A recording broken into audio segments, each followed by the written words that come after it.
Now, I said that I was going to read from two passages of Scripture today, if I possibly could.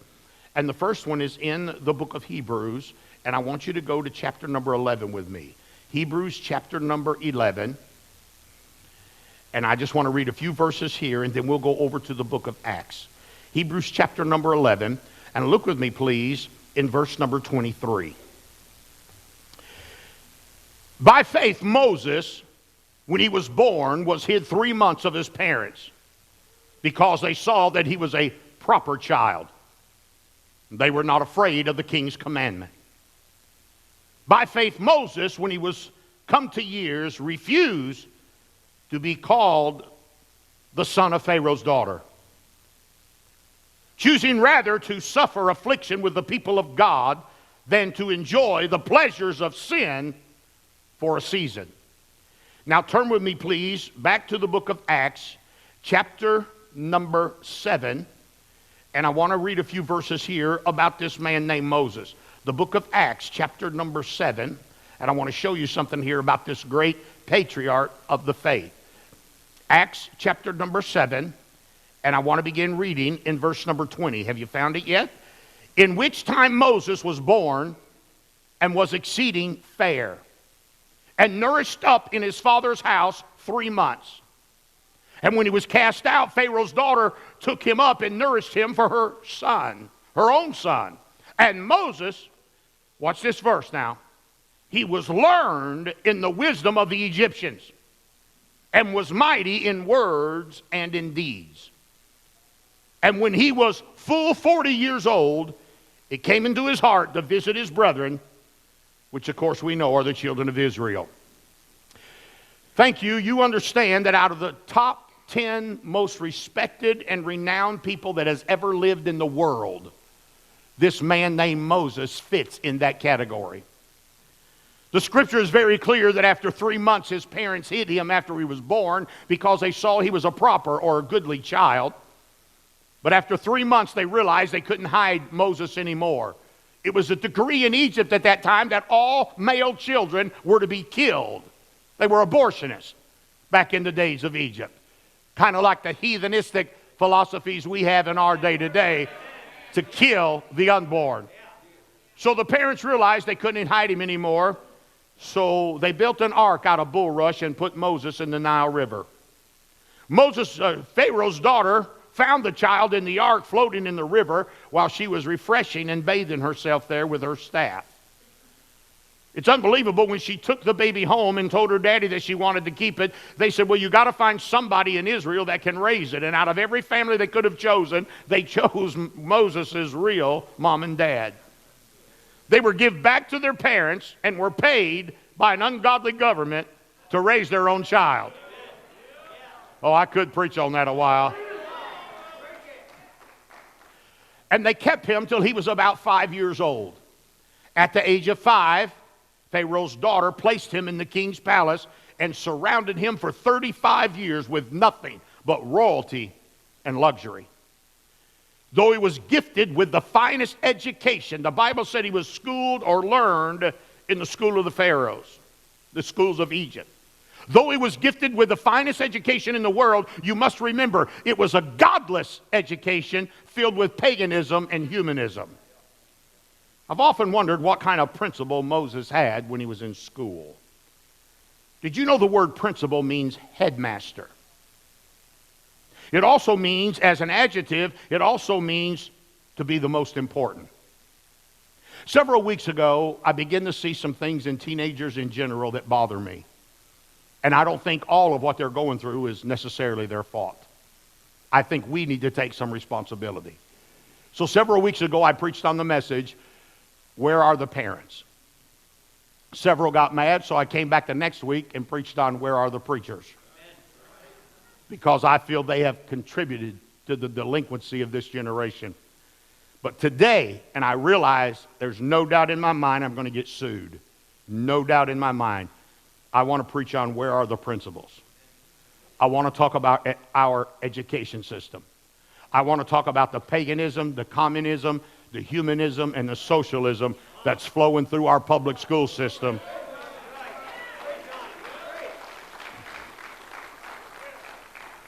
I understand principals have a lot of responsibility. They are accountable for financial operations, the building's maintenance, student scheduling, personnel, staff, as well as public relations. Education is a very important and vital part of not only of our culture, but of our own developing character.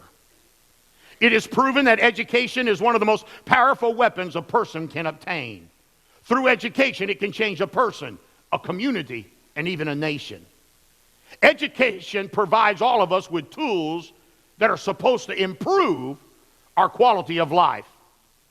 George Washington Carver, the famous, brilliant science black man, said, and I quote, "Education is the key to unlock the golden door of freedom."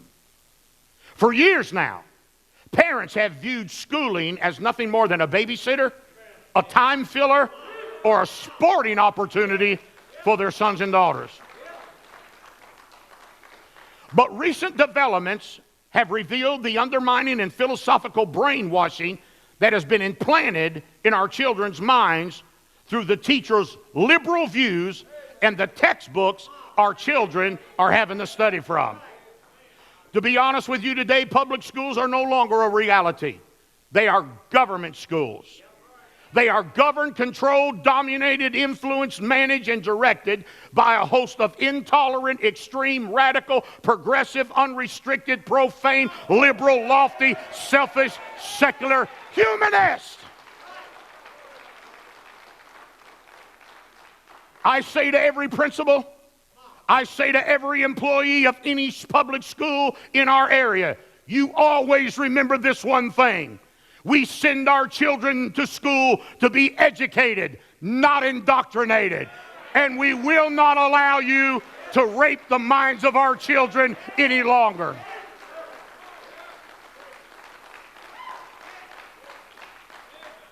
Thank God for the remnant of teachers and leaders that stand every day in godless schools and continue to be a light in a lost, dark world, a good influence in a bad surrounding, and a positive force in a negative situation.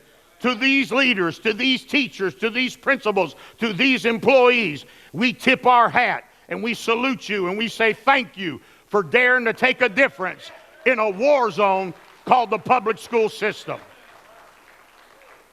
I am pro-education. There's nothing spiritual about being stupid. My father-in-law principaled one school for 25 years. My mother-in-law taught in schools and prisons for 30 years. My wife taught all four of our children from K-5 through 12th grade. She also went over to teach the teachers in China, and she has ministered in foreign countries. I taught in high school myself when completing my undergrad work in college. So just to let some educated fool that's looking at the program today think we're just a bunch of dumb hillbilly hecks, and what I'm about to tell you means nothing to me, but I know how the system works. I have an earned associate's degree. I have an earned graduate degree. I have 2 earned bachelor's degree. I have an earned master's degree. I have an honorary doctorate degree of divinity and an earned PhD. So don't you from the public schools start sending me your nasty emails talking how we're just a bunch of dumb hicks on the side of the road. You may think you're going to intimidate us with your nasty words and your filthy way that you try to cut down our character, but I'm going to tell you what you've done. You've woken up a bunch of hillbilly mamas that's going to be coming out of the woods and taking up for their children.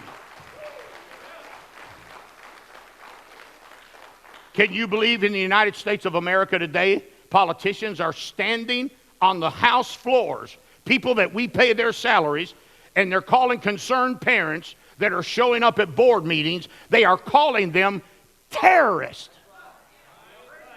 They're calling them terrorists. Now, they're taking illegals from all over the world. None of them are being vetted. None of them are being vaccinated. But they won't call them a terrorist. But you stand up for your kid, and all of a sudden, you're a terrorist.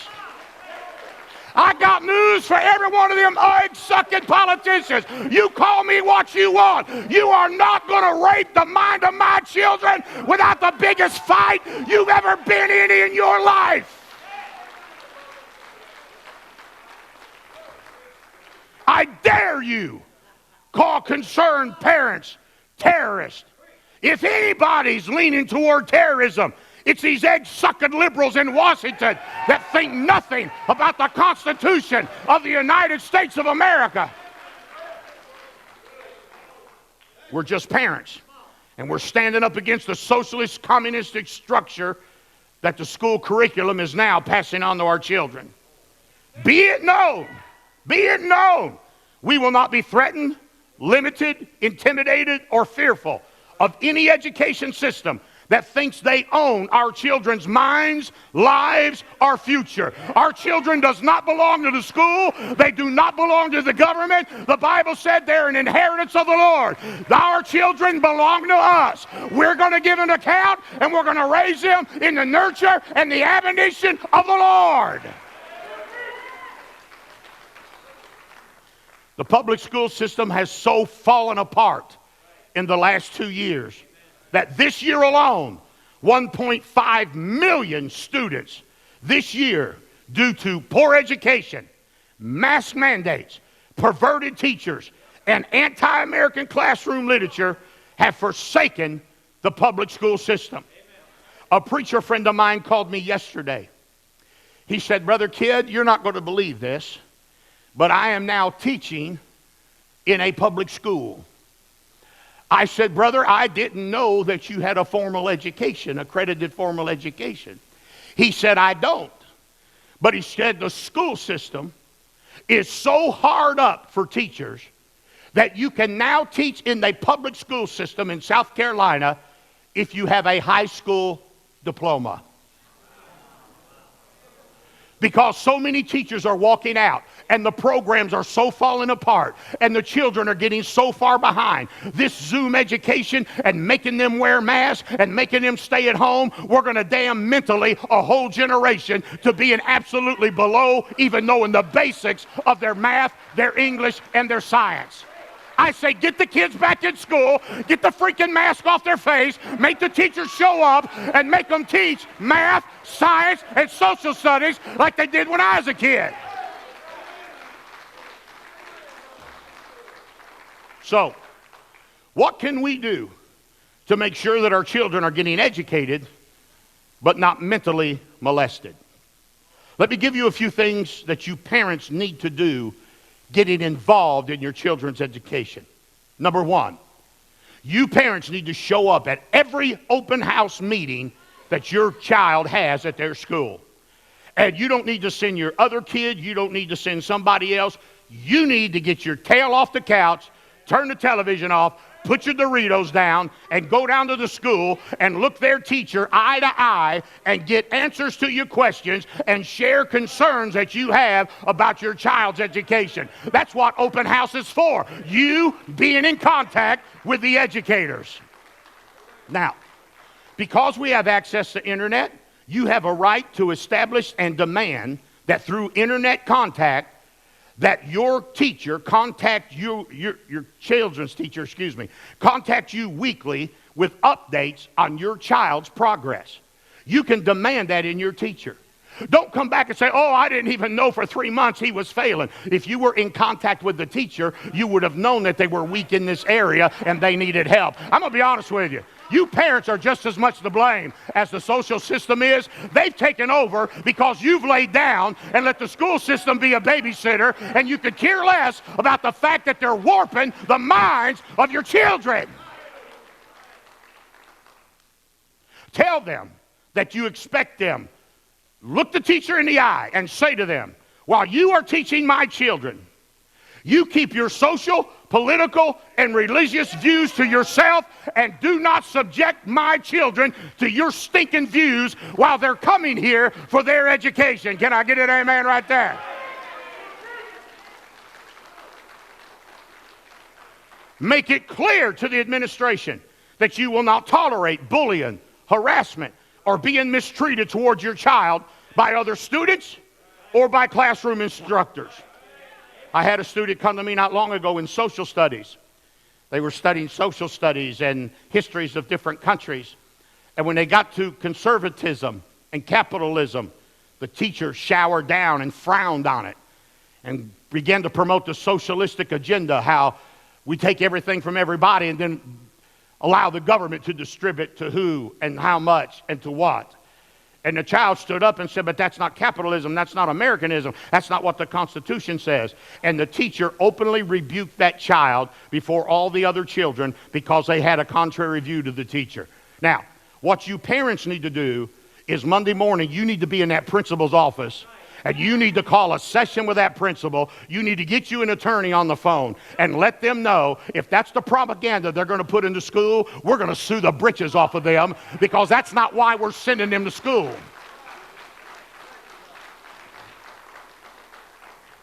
Inform the teachers that your child will be questioned on if the teacher in the classroom is advocating such anti-American topics such as BLM, critical race theory, anti-American material, or classroom instructions concerning their personal sexuality.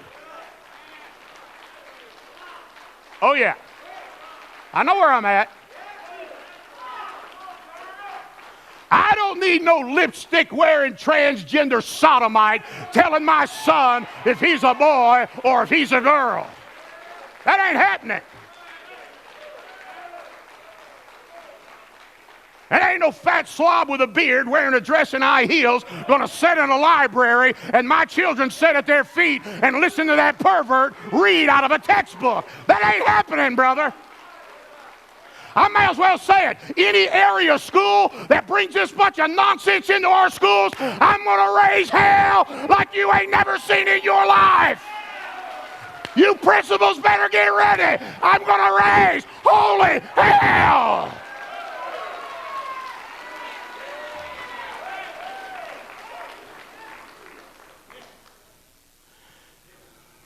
We own our schools, by the way. Our taxes built the buildings.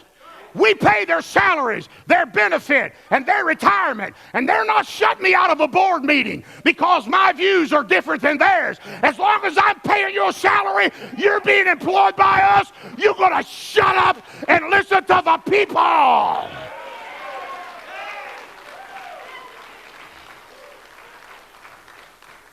And call your little Barney Fife police.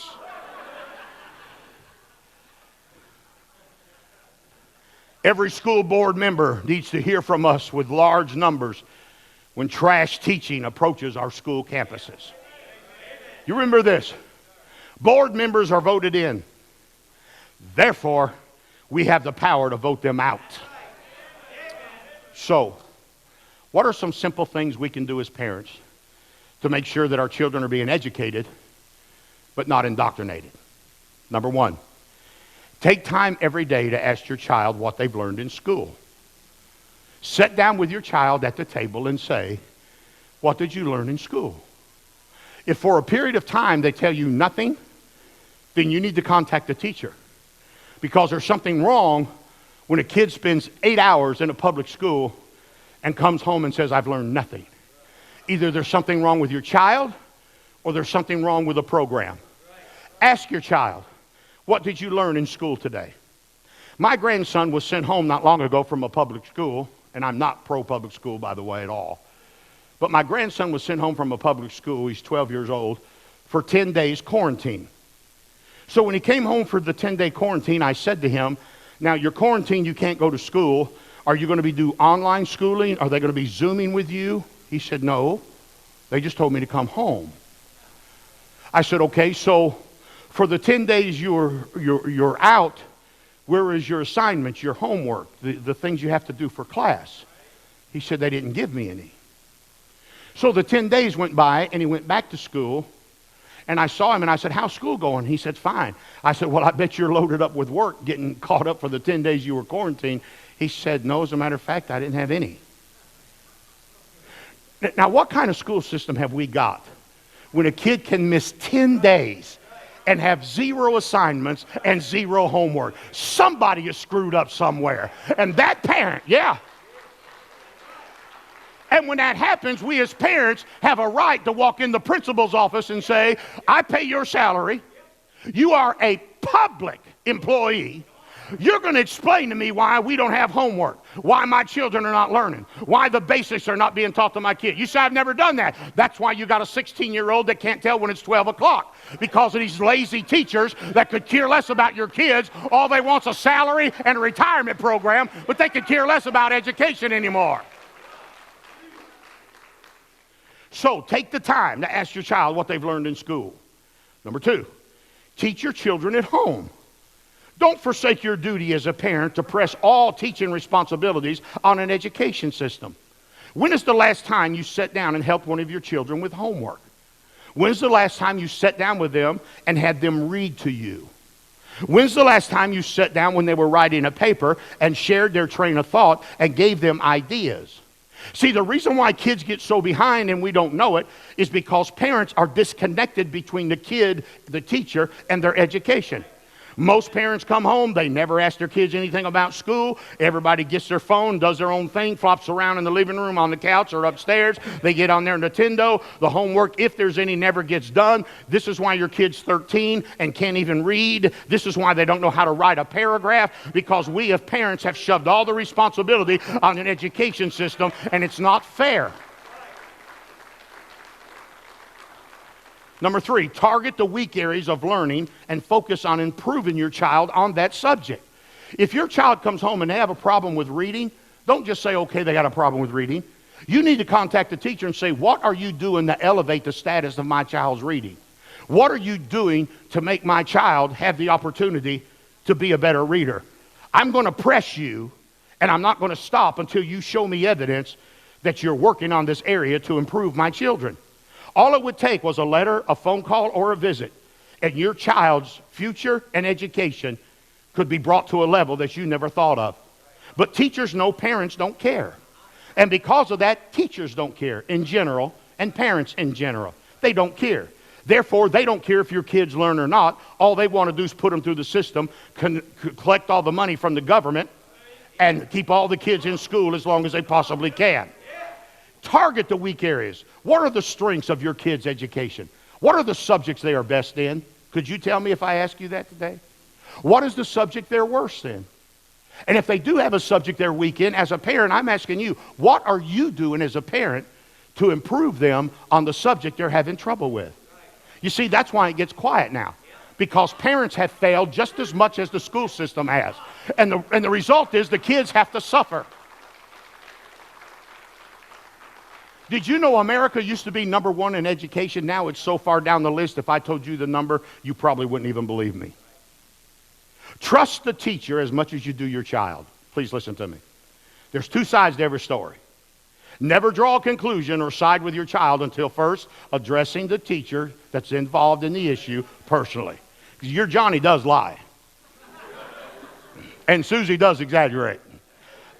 And if you're dumb enough to only hear one side of the story and go down there and start running your mouth and pitching a fit, you might make a public fool out of yourself.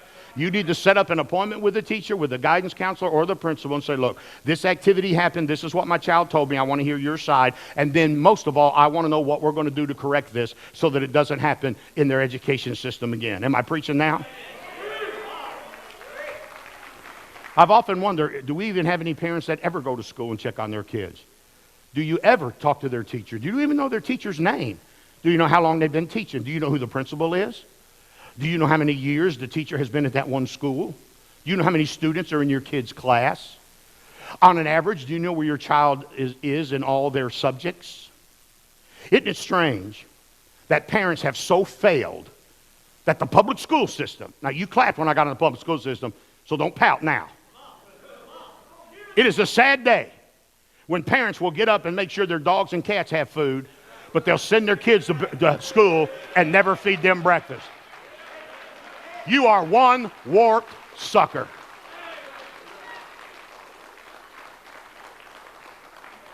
Now, I'm for feeding your dogs, and if you got cats, you need to feed your cats.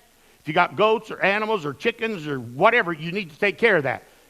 But how sick are we to let that take priority off little boys and girls that God has entrusted us with, and we send them on school buses with their stomachs growling because we were too sorry to get up 30 minutes early and cook them breakfast.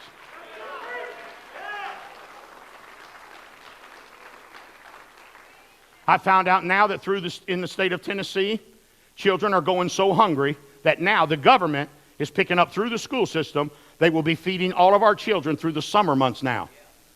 Children are being fed by the government schools through the summer because their parents will not feed them. Oh yeah, you beer guzzling, pothead, powder snorting, pill popper. Y'all take all this? You got time to suck your beer. You got time to smoke your pot. You got time to snort your powder. You got time to swallow your pills. And you're more worried about where your next fix comes from more than your children having clothes on their back and shoes on their feet. What's wrong with you?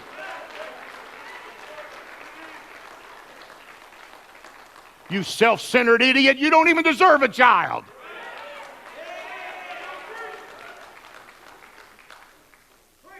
Kids are coming from homes that a parent's shacking up with some new lover every month. 70% of them have no father influence in their life. They're pushed in a room and let the internet entertain them all evening. Many of kids right now will go to bed tonight without a bath. They'll wear their same clothes every day until they're stinking and rotted and soured. They come to school with lice in their hair, greasy hair, and dirt under their fingernails. And mom and dad don't even care enough to take a little water and a wash rag and a bar of soap and make sure their kids...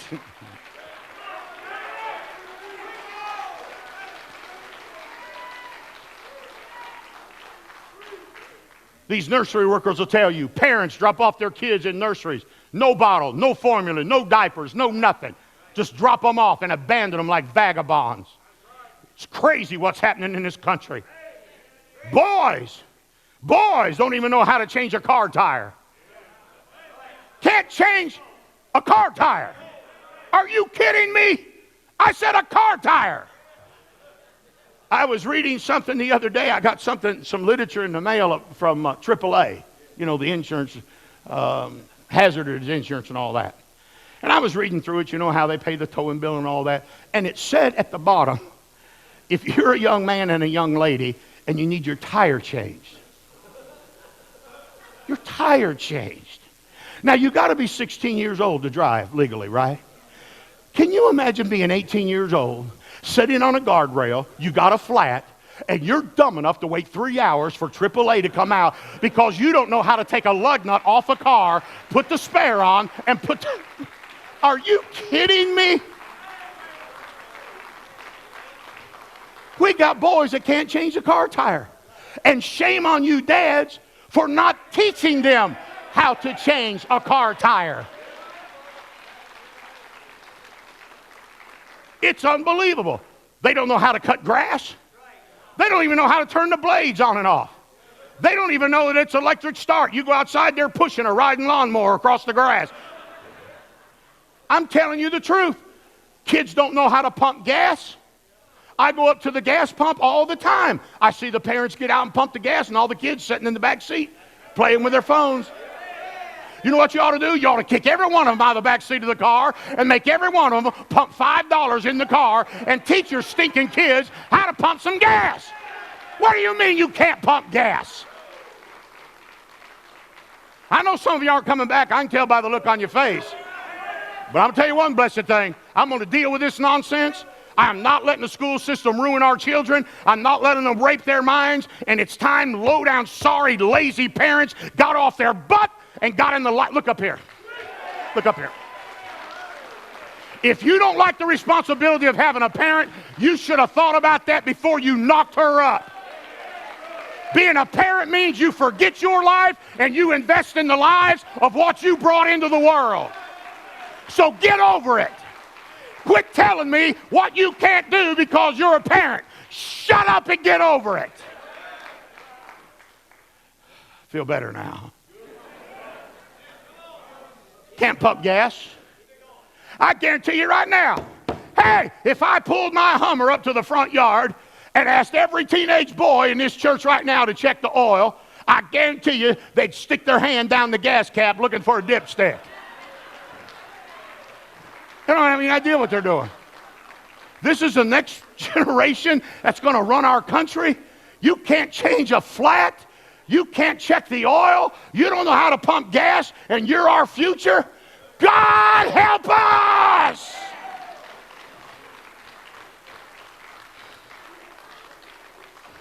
Young men don't know how to manage money. That's when they get married. When you get married, Visa, I don't care if you get married in hell, Visa will find you in 30 days. And all of a sudden, young couples get all these credit cards and they start spending money on things they don't need to impress people they don't even like, on money they don't have. Next thing you know, they're in a financial bind, and they can't tithe, and they can't be faithful to church, and they get away from God. Oh, they got their four-wheelers and their boats, but they're not right with God because nobody ever taught them how to manage money. So, girls can't cook. We're raising a generation of microwave mamas. If you put a gun to every teenage girl's head in this building right now and said, make me biscuits from scratch, they'd be brains all over this auditorium. Because if you can't put it in a microwave or go through a Hardee's drive-thru, bless God, they don't even know what a biscuit is anymore. They're fat and lazy. They've let their mother clean the house. Mamas never taught them how to run a vacuum cleaner, how to change the sheets on the bed. That's why when you young men marry them, 3 months later you feel like you married a hoarder because they don't know how to clean. Their mama never taught them anything. You got rats big as house cat. You got roaches carrying the kids off, and you'll eat in paper plates for the rest of your life because women don't know how to wash dishes.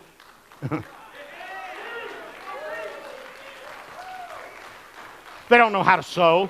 The average woman sitting here couldn't sew a button on her husband's shirt if you offered her $1,000. They don't know how to fix anything. They've been pampered and spoiled, and they're good for nothing. They don't even know how to shop for groceries. All they know to do now is call Walmart and have them meet them at the checkout.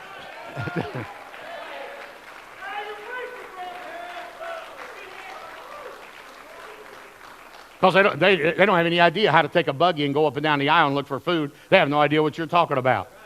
They don't know how to fix their hair. That's why every time when they come in here, the back of their head looks like a turkey. Mama's never taught them how to fix their hair. If it's turkey hunting season, somebody'd blow your head off. I know what I'm talking about. They don't know how to fix their hair.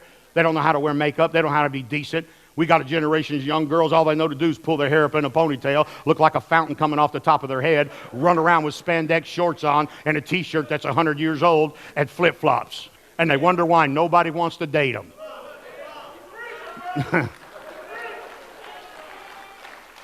I got news for you young girls. Good boys don't want to date somebody that looks like E.T. You're going to have to shave your underarms, take a bath every once in a while. Bless God, when he hugs you, he don't want to feel like he's hugging a gorilla. Yeah, brush your teeth every once in a while. That fungus will come off. Am I preaching now? Biggest mess I've ever seen in my life. Look at this large church. Look at this building filled. Look at the people in the balcony. Did you know when we have dinner on the ground, most women under 40 years old never cook? Why would they cook for the church? You never cook at home. So you're not going to cook for dinner on the ground. When us old people die off, there'll be no more dinners on the ground. Unless we can all jump in a microwave bigger than that choir loft. Because you don't know how to cook. You have no idea how to cook. I can't even get you to stay and eat and somebody else cooks it. I tell my wife, if they're under 40, don't even ask them because they're not going to come. Because they do not have to cook. And if they do, they'll bring a little bowl of beans like this for about 2.5 people. You know. I'm serious. They look like an Ethiopian child starving to death. They got this little bowl of beans, and we're trying to feed 300 people over here. See, they have no concept on how to cook because everything's from a microwave or they order it through a drive-thru. Oh, I can feel kickback on all of this. Woo.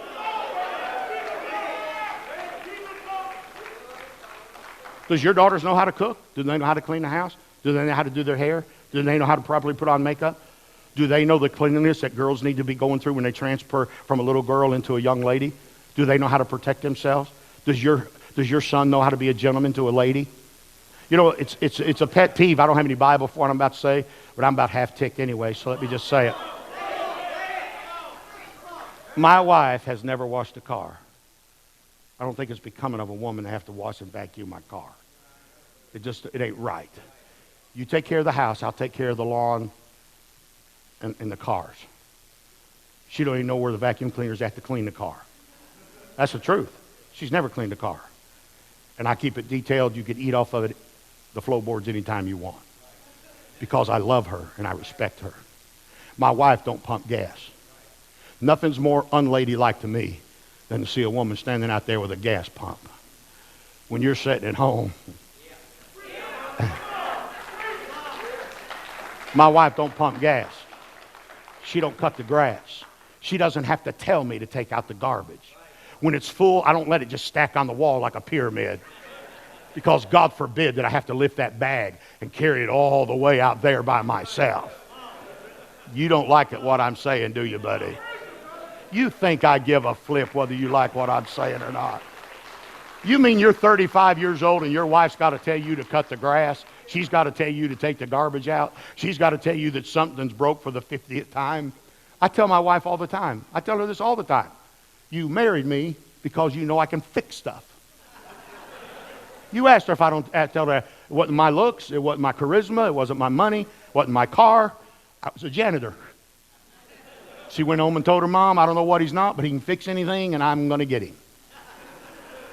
And I have been a freaking janitor for 43 years now. And about the time I get something fixed, she'll screw something else up. Can I preach till I'm done? So my wife was cooking on the stove the other day, tea. Well, tea boils, right? So she's over there, I don't know if she was sewing or what she was doing, and all the water evaporated out of this pot, which means it burns. Stinks. I told her, I said, there's a goat in this house somewhere. And Brother Danny, she had, that tea bag had burnt in the bottom of that pot. I'm talking about, son, it was black. So she got with Miss Candy, and Brother Randy, thank you for coming up with this design to fix burnt pots. You have to scrape them with a brush and a drill, a metal brush. So I'm out in the garage, scraping a freaking pan with a drill. Black junk flying everywhere. Took me forever. Oh, no, it gets worse. Took me forever to get that. I said, honey, I'll buy you a whole new set. Go get it. No, I want that one. So, hey, look, I got that thing so clean, Brother Charles, you could not tell anything had ever happened. If I'm lying, I'm dying. Same day, she said, I'm going to make some tea. I'm telling you the truth. She's sitting right there. We're sitting there. I said, I smell it again. Oh! She burnt that sucker again.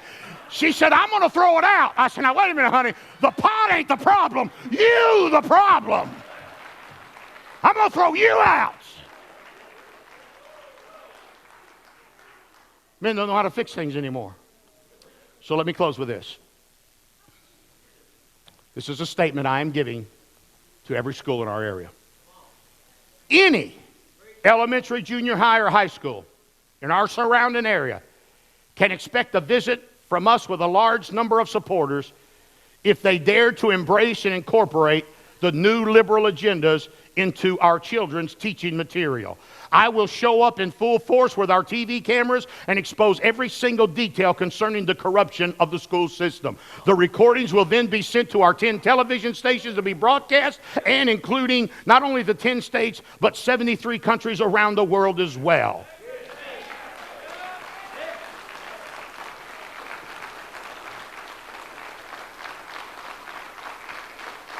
So, much more I could say, but I think I've reached my point. And I don't ever preach this long.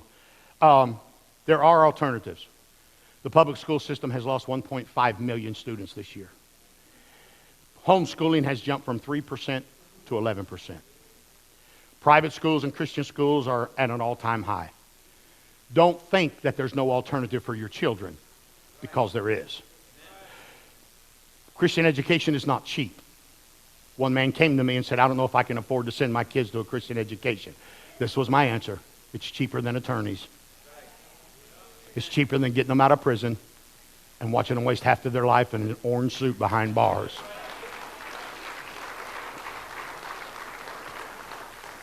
So please consider that. Are you glad you're here today?